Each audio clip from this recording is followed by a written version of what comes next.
अस्सलाम वालेकुम, welcome back to medical series. आज हम आपके कमेंट्स, आपकी हौसला अफजाई और आपके जो भी आपने क्वेश्चन किए हैं उनका हम जवाब देने जा रहे हैं। तो जो आपने क्वेश्चन किए हैं उनकी तरफ हम बाद में जाएंगे। पहले आपके खूबसूरत अल्फाज के साथ हौसला अफजाई ज़रूर डिस्कस करेंगे। जब तक आपकी तरफ से दी गई हौसला अफजाई डिस्कस नहीं करेंगे, दिल को सुकून नहीं आएगा, चैन नहीं आएगा, बेकरारी से रहेगी। संतोख साहब की तरफ से, संतोख सिंह साहब की तरफ से खूबसूरत अल्फाज के साथ हौसला अफजाई। सत श्री अकाल सरदार जी, आपकी दिल की गहराइयों से बहुत मशकूर हैं आपकी खूबसूरत अल्फाज के लिए। वेरी नाइस अहमद भाई, बहुत शुक्रिया सरदार जी, बहुत शुक्रिया। बड़ी खुशी हुई कि आपने इतने खूबसूरत अल्फाज के साथ हौसला अफजाई की। सामिया खलील साहबा ने आईडी से हौसला अफजाई की है अपने खूबसूरत अंदाज और ख़ूबसूरत अल्फाज के साथ। Sir, it's very informative and detail video. बहुत शुक्रिया सामिया खलील साहबा आपका, थैंक यू। शीज़ा कमल ने अपने खूबसूरत अल्फाज के साथ हौसला अफजाई की। Watching this channel has been my turning point. बहुत शुक्रिया मिस शीज़ा कमल साहबा। शीज़ा कमल 5636 लॉगिन से एक मज़ीद खूबसूरत अंदाज के साथ वेरी इंफॉर्मेटिव, बहुत शुक्रिया। अगेन शीज़ा कमल ने अपने खूबसूरत अल्फाज के साथ हौसला अफजाई की। You are doing great work, truly appreciate that you put your best effort into making this video look perfect. The quality of this video is truly on the other level. बहुत शुक्रिया miss Sheeza Kamal, thank you again. Mohammad Boota Sahab की तरफ से हौसला अफजाई के लिए खूबसूरत अल्फाज। So amazing video full of concept and great knowledge, thanks sir, keep it up. बहुत शुक्रिया मोहम्मद बूटा साहब, बहुत thanks.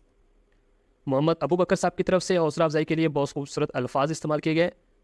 Wow, that video was amazing, you really know how to capture incredible information about renal function sir. Thank you Mohammad Abu Bakar साहब, आपकी हौसला अफजाई का बहुत शुक्रिया। हादी लॉगिन से खूबसूरत अल्फाज के साथ हौसला अफजाई की गई है। Sir, you have no idea how much I learn from this video. The quality of this video is truly on high level. It is such an informative video for me. Thank you Hadi साहब, बहुत शुक्रिया आपका। एवल queen official की तरफ से message, खूबसूरत पैगाम, it's really amazing and informative. बहुत शुक्रिया, थैंक यू। मोहम्मद बूटा की तरफ से खूबसूरत अल्फाज के साथ एक बार फिर हौसला अफजाई, most informative video, thank you sir, बहुत शुक्रिया मोहम्मद बूटा साहब। अब चलते हैं एक लास्ट सेशन में जो हमने क्वेश्चन आंसर का सेशन किया था इंटरव्यू के लिए। उसमें एक क्वेश्चन था, in which blood test tonic it is not required to use. तो इसका आंसर हमने आप पे छोड़ दिया था, जिसका जो करेक्ट आंसर है कैल्शियम है। बहुत से मेंबर्स ने रिप्लाई किया, बहुत शुक्रिया। सामिया खलील साहबा ने रिप्लाई किया कैल्शियम, करेक्ट, ज़बरदस्त, थैंक यू। यूज़र इकरा इम्तियाज़ ने आंसर दिया कैल्शियम, बहुत शुक्रिया आपका। हादी आदि ने आंसर दिया calcium, thank you, great, wonderful. My Islam believe login से टेक्स्ट किया हुआ है कैल्शियम, बहुत शुक्रिया जनाब, thank you.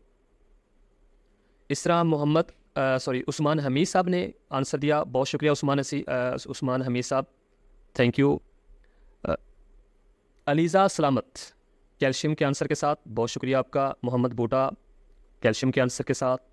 Evil queen official की तरफ से कैल्शियम का आंसर के साथ खूबसूरत अल्फाज से हौसला अफजाई की, थैंक यू, शुक्रिया again, your correct answer.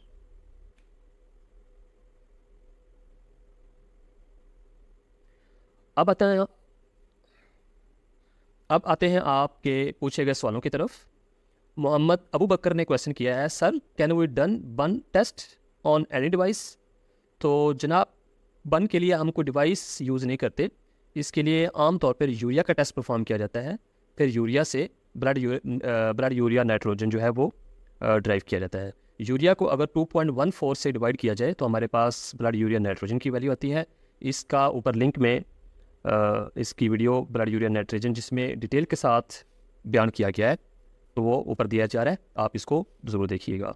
Thank you Mohammad Abu Bakar साहब, उम्मीद है आपके सवाल का जवाब आपको मिल गया होगा। इकरा इम्तियाज़ साहबा ने क्वेश्चन किया, sir graveyard of RBCs liver नहीं होता, और अगर नहीं होता तो रीज़न क्या है, पर स्प्लीन कैसे होता है, प्लीज़ एक्सप्लेन दिस। आपके क्वेश्चन का बहुत शुक्रिया इकरा इम्तियाज़ साहबा।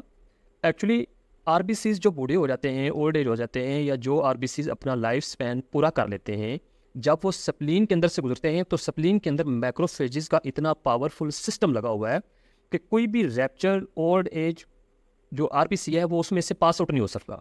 मैक्रोफेजेस का ये पावरफुल सिस्टम आरबीसी को कैप्चर कर लेता है।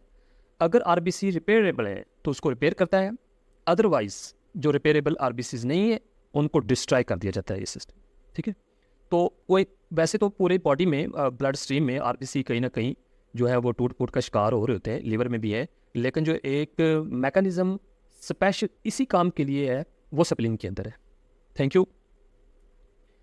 सामिया खलील साहबा ने क्वेश्चन किया, sir why we follow order of draw, kindly explain about it. बहुत शुक्रिया। बेसिकली ये जो ऑर्डर ऑफ ड्रा को अडॉप्ट किया जाता है ये क्रॉस कंटेमिनेशन की प्रिवेंशन के लिए इस्तेमाल किया जाता है। क्रॉस कंटेमिनेशन कैसे है? जैसे क्वेश्चन था कि what is the order of draw, तो इसका आंसर भी साथ दे दिया था। बेसिकली अगर हम ये देखिए कि सबसे पहले ब्लड कल्चर की वैल को यूज़ किया जाता है सैंपल स्टोर करने के लिए। अगर हम ब्लड कल्चर के अलावा कोई और ट्यूब यूज़ कर लेते हैं तो इसमें एक चांस होते हैं क्रॉस कंटेमिनेशन के। देखिए ब्लड कल्चर जो है वो कल्चर हम बैक्टीरिया के लिए यूज़ करते हैं, बैक्टीरिया की ग्रोथ के लिए यूज़ होता है। अगर हम कोई और वेल पहले यूज़ कर लेते हैं जैसे सीबीसी है या कोई रेड वेल है, गोल्डन टॉप वेल है, कोई भी वेल वो यूज़ करते हैं तो वो वेल की कंटेमिनेशन हो सकता है कि उसकी सरफेस पे कोई पैथोजन पड़ा हो, वो नीडल के साथ कॉन्टैक्ट हो गया हो, उसके साथ वो कंटेमिनेशन के साथ हम वो वाली नीडल जो कंटेमिनेटेड नीडल है वो अगर ब्लड कल्चर में बाद में यूज़ करते हैं तो चांस है कि हो सकता है कि पैथोजन ब्लड से नहीं, वो स्पेसिमन से नहीं लिया आ रहा, हो सकता है कि किसी कंटेमिनेशन की वजह से उस कल्चर के अंदर वो ग्रोथ कर गया हो। इस वजह से हम जो कल्चर की बोतल है, कल्चर की वेल है, उसमें सबसे पहले जो स्पेसिमन है वो इंसर्ट करेंगे। इसी तरह आमतौर पर जो ईडीटी वेल है सीबीसी टेस्ट के लिए सबसे पहले कोशिश की जाती है कि इसी के अंदर पोर सैंपल कर दिया जाए। एक्चुअली ईडीटी की के साथ अगर कंटेमिनेशन हो जाती है, ईडीटी का सैंपल पहले यूज़ कर लेते हैं उसके वेल के अंदर, बाद में अगर हम किसी क्लॉटेड ट्यूब में यूज़ करते हैं, सैंपल इंसर्ट करते हैं, तो अगर ईडीटी से कंटेमिनेशन हो गया सैंपल तो बाद में कुछ टेस्ट ऐसे हैं जो सीरम में परफॉर्म नहीं हो सकते। जैसे कैल्शियम, वो टेस्ट अगर ईडीटी कंटेमिनेशन हो जाए तो कैल्शियम का टेस्ट परफॉर्म हम नहीं कर सकते जो क्लॉटेड वेल में होता है। पोटाशियम का हम टेस्ट परफॉर्म नहीं कर सकते जो क्लॉटेड वेल में होता है। अल्कलाइन फास्फेटेज का टेस्ट हम परफॉर्म नहीं कर सकते जो क्लॉटेड वेल में होता है। इसी तरह हर ट्यूब, हर वेल में कोई ना कोई कंटेमिनेशन के चांस होते हैं। तो हमने बल्कि WHO ने तो इन चांसेस को बचने के लिए, कंटेमिनेशन से के जो चांस है इससे बचने के लिए ऑर्डर ऑफ ड्रा को यूज़ किया जाता है, ताकि अगर कोई कंटेमिनेशन हो भी जाती है तो किसी टेस्ट पे उसका इफेक्ट ना पड़े। तो इसी तरह ये क्रॉस कंटेमिनेशन से बचने के लिए ये ऑर्डर ऑफ ड्रा जो है उसको अडॉप्ट किया जाता है। होपफुली आपके सवालों का जवाब आपको मिल गया होगा। बहुत शुक्रिया एम सीरीज़ देखने के लिए, थैंक्स। अगर आपके कोई क्वेश्चन हो, आपके माइंड में कोई क्वेश्चन हो, कोई इम्प्रूवमेंट के लिए सजेशन, तो इनबॉक्स ज़रूर करें।